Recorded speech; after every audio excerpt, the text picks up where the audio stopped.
I am Sourav from বায়োসৌরভ। আজকের আমাদের topic হচ্ছে, আগের দিন হটস্পট পর্যন্ত পড়েছিলাম, আজকের হচ্ছে জীববৈচিত্র্য, হ্রাসের কিছু কারণ, সেগুলো দেখব।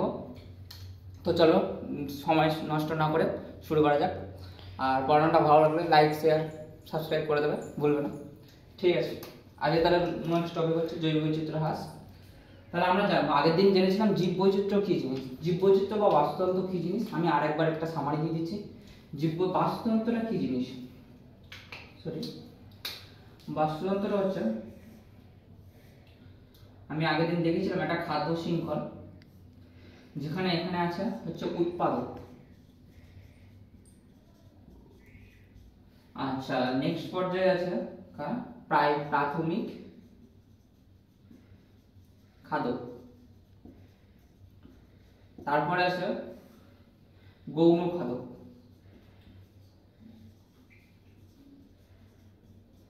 আচ্ছা, উৎপাদক মানে হচ্ছে যারা খাদ্য উৎপাদন করছে। কারা করছে? সবুজ উদ্ভিদ।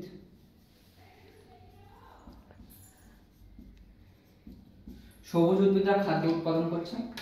তারপরে এই সবুজ উদ্ভিদকে কে গ্রহণ করছে, আমি একটা উদাহরণের মাধ্যমে দেখাচ্ছি। সেটা হচ্ছে প্রাথমিক খাদক। প্রাথমিক খাদক কারা? প্রাথমিক খাদক হচ্ছে সবুজ উদ্ভিদ কে খাচ্ছে, ঘাস কে খাচ্ছে, গরু, ফড়িং, এরা খাচ্ছে। এবার এই গরু, ফড়িং এগুলোকে কে খাচ্ছে? গৌণ খাদক। গৌণ খাদকের মধ্যে কি হচ্ছে? গরুকে কে খাবে? সবুজ উদ্ভিদ গরু খেলো, গরুকে কে খাচ্ছে? বাঘ। তাহলে এই যে একটা খাদ্য শৃঙ্খল, যেটা প্রত্যেকটা যার জন্য আমাদের বাস্তুতন্ত্রটা ঠিকঠাক জায়গায়, যেটা প্রত্যেকটা উপাদান উৎপাদককে খেয়ে প্রাথমিক খাদককে খায় গৌণ খাদক, এইভাবে যে খাদ্য শৃঙ্খলটা গড়ে উঠেছে, যার জন্য বাস্তুতন্ত্রের ভারসাম্য রক্ষা হচ্ছে, সেটাই পুরো জিনিসটা হচ্ছে জীববৈচিত্র্য। ঠিক আছে, তো আজকের আমাদের টপিকে চলে যাচ্ছে এই জীববৈচিত্র্য যে আস্তে আস্তে হ্রাস পেয়ে যাচ্ছে, হারিয়ে যাচ্ছে পৃথিবী থেকে, তার কারণ, কিছু কারণ আছে, সেগুলো আজকে জানবো। তো আজকের মেইন টপিকে আমরা চলে আসি।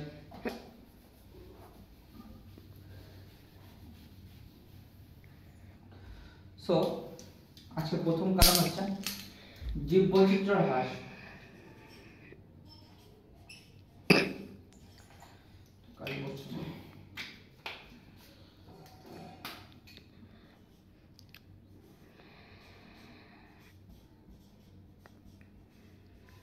জীববৈচিত্র্য হ্রাস, জীববৈচিত্র্যের হ্রাস এর কিছু কারণ আছে, কারণগুলো আমরা দেখব। ফার্স্ট হচ্ছে একটা চিরাচরিত কারণ হচ্ছে একটা অতিরিক্ত ব্যবহার।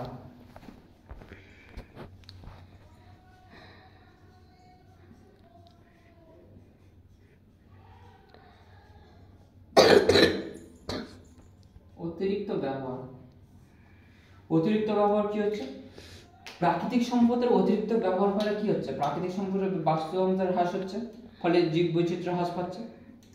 মানে ধরো প্রাকৃতিক সম্পদ মানে হচ্ছে এটা গাছপালা ধরো কেটে ফেলা হচ্ছে, যখন নগরায়ন বা শিল্পায়ন হচ্ছে তখন এই গাছপালা কেটে দেওয়া হচ্ছে, বা প্রাকৃতিক সম্পদ মধু, কাঠ এগুলোকে কেটে নেওয়ার ফলে বাস্তুতন্ত্রের হ্রাস পাচ্ছে, ফলে হচ্ছে কি বলছে বাস্তুতন্ত্রের বা জীববৈচিত্র্যের হ্রাস পাচ্ছে। তাহলে আমরা সেটা লিখি।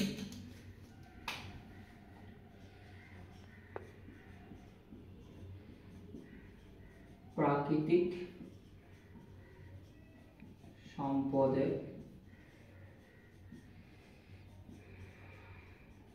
অতিরিক্ত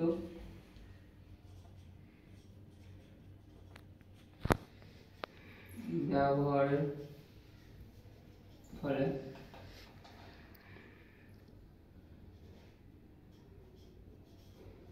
জীববৈচিত্র্য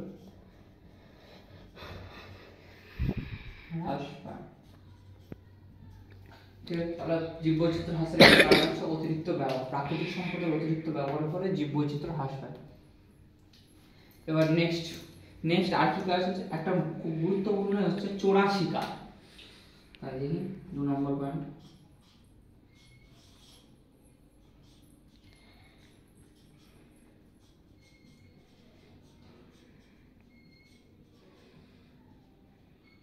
চোরা শিকার।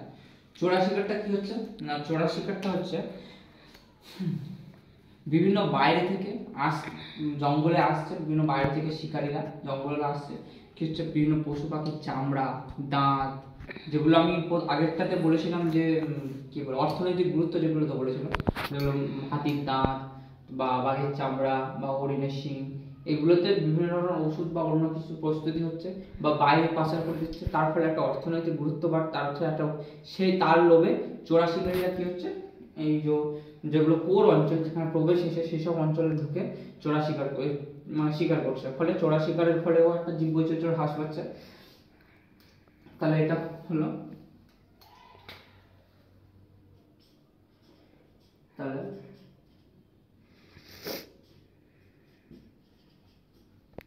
একদমই পড়ছে না, ঠিক আছে।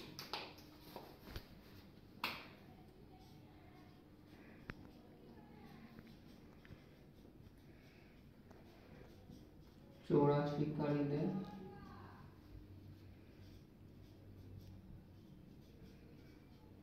অতিরিক্ত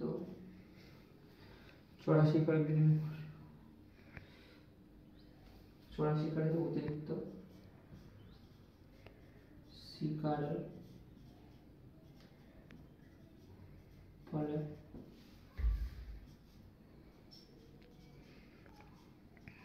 বিভিন্ন প্রাণী হ্রাস পায়, ফলে জীববৈচিত্র্য হ্রাস পায়। ঠিক আছে, তাহলে চোরা শিকারীদের অতিরিক্ত শিকারের ফলে বিভিন্ন প্রাণীরা হ্রাস পায়, ফলে জীববৈচিত্র্য হ্রাস পায়। এটা একটা কারণ হয়ে গেল। তো নেক্সট কারণ যেটা দেখবো সেটা হচ্ছে যেটা শিল্পায়ন। ঠিক আছে, শিল্পায়ন বলতে শিল্পায়নের আরেকটা হচ্ছে অরণ্য নিধন, 3 নম্বর পয়েন্ট, অরণ্য নিধন।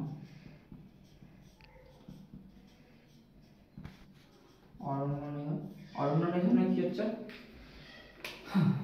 অরণ্য নিধন কিভাবে হচ্ছে, যখন জনবসতি বাড়ছে বা শিল্পায়ন হচ্ছে, তখন গাছ কেটে সেখানে আবার জঙ্গল সাফ করে সেখানে জনবসতি গড়ে উঠছে, ফলে কি হচ্ছে অরণ্যকে নিধন করে দেওয়া হচ্ছে, ফলে জীববৈচিত্র্য হ্রাস পাচ্ছে একটা কারণ। শিল্পায়ন বা নগরায়নের কারণে জীববৈচিত্র্য হ্রাস পাচ্ছে, এটা একটা কারণ।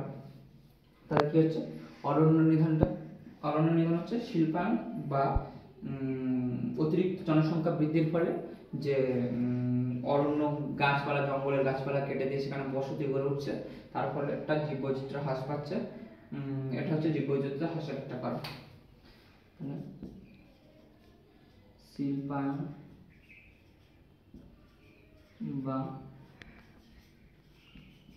অতিরিক্ত জনসংখ্যা বৃদ্ধির ফলে গাছ, জঙ্গল কেটে বসতি গড়ে উঠছে, ফলে জীববৈচিত্র্য হ্রাস হচ্ছে। তাহলে এটা একটা কারণ, শিল্পায়ন বা অতিরিক্ত জনসংখ্যার বৃদ্ধির ফলে জঙ্গল কেটে বসতি গড়ে উঠছে, ফলে জীববৈচিত্র্য হ্রাস হচ্ছে। এবার হচ্ছে তাহলে এগুলো দেখলাম জীববৈচিত্র্য হ্রাসের কারণগুলো, অতিরিক্ত ব্যবহার, চোরা শিকারী, অরণ্য নিধন, এছাড়াও আরো অনেক কিছু আছে, যেমন হচ্ছে এই যে সাধারণ মানুষ ওখানে যারা লোকাল এলাকা তারা ওই মধু এগুলো সংগ্রহ করছে, তার ফলেও জীববৈচিত্র্য হ্রাস পাচ্ছে। এই কারণগুলো মেনলি এই 3টা কারণ মনে রাখলেই হবে, মাধ্যমিক এক্সামে এর চেয়ে বেশি কিছু দরকার নেই। ঠিক আছে, এটা ভালো করে দেখলাম, লিখে নাও। নেক্সট আমরা পড়াবো সুন্দরবনের পরিবেশগত কিছু সমস্যা। ঠিক আছে, আজ এই পর্যন্ত। তাহলে ভিডিওটা ভালো লাগলে লাইক, শেয়ার, কমেন্ট করতে ভুলবেন না, আর সাবস্ক্রাইব করতে তো ভুলবেই না। ঠিক আছে, আচ্ছা।